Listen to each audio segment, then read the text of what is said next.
Hello everyone, I am Shuputra Panchal, Assistant Professor, Department of Computer Science and Engineering, BADS VP Dr. PG Halkatti College of Engineering and Technology, Vijaypur.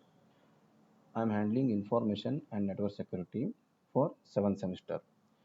Before going to start the modules, so let me discuss the syllabus.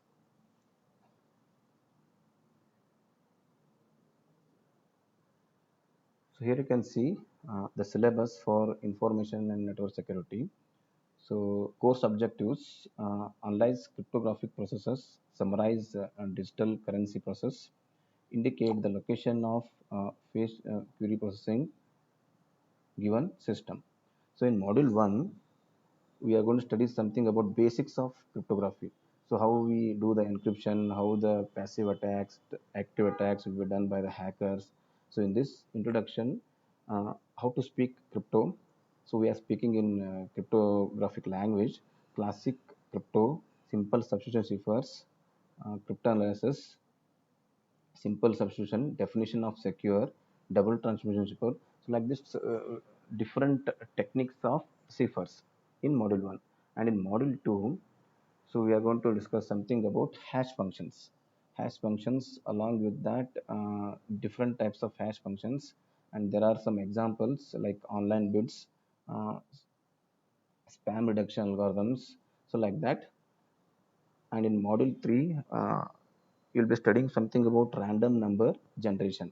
So there are different algorithms which will generate the random numbers, and based on that different encryption algorithms will be generated. And in module 4 we'll be studying how to generate keys, so key management techniques. So why actually we require key management techniques?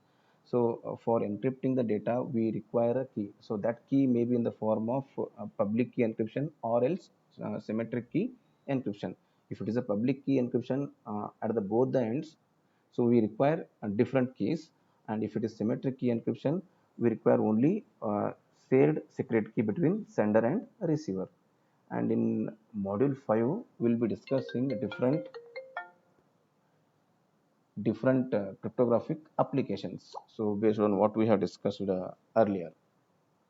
So this is what the syllabus and the books, the reference books mentioned for this is, so after completion of this course, that is what we can call it as a course outcomes, the students should be able to do analyze digital security lapses, illustrate the need of key management.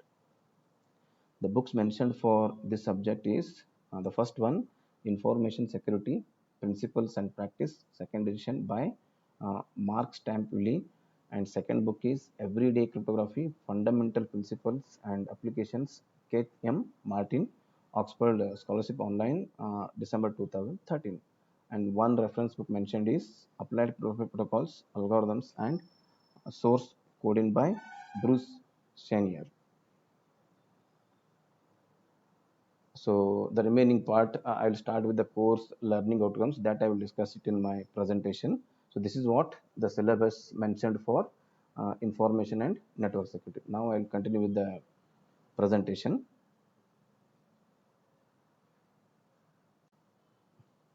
So before going to start the module, let me discuss the course, the entire course outcomes. And here the course outcomes are designed based on each module. Say for example, CO1 is correlated to usually module 1. CO2 is correlated to module 2. CO3 to module 3. CO4 to module 4. CO5 to module 5. So what is actually the course one? In that module one, what the student will be able to learn, that is what the outcome of that first module. So here in this, identify the cryptographic basics and cryptanalysis concepts. CO2, that is module 2, generating hash functions and password schemes to provide security.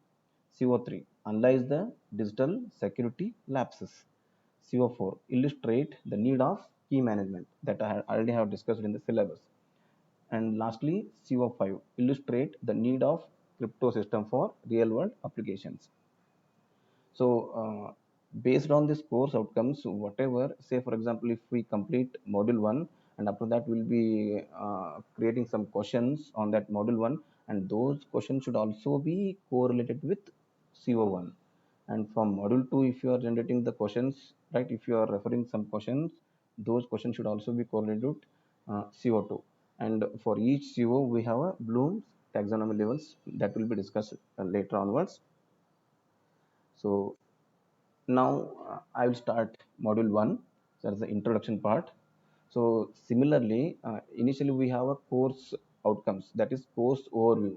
So similarly, in each module also we have a module overview, and with respect to that, module outcomes, that is course outcome, module level outcomes. So module overview. So this module mainly deals with introduction, overview of crypto, traditional crypto system, and crypto analysis. So module level outcome are already defined.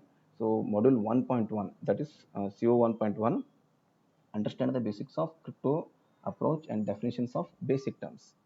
Module 1.2, that is module level outcome 1.2, study and analyze cryptography traditional methods. Module 1.3, analyze the simple cipher and substitution methods. So now after this we have also module learning strategies. So what we need to use for delivering the contents of this module 1. So we'll be using PowerPoint presentation with video clippings, flipped classroom, think, pair, share. So module 1 outline. So in this outline, I think outline in the sense, so what actually you are going to learn in this particular module, the contents of this module: how to speak crypto, classic crypto, simple substitution shipper,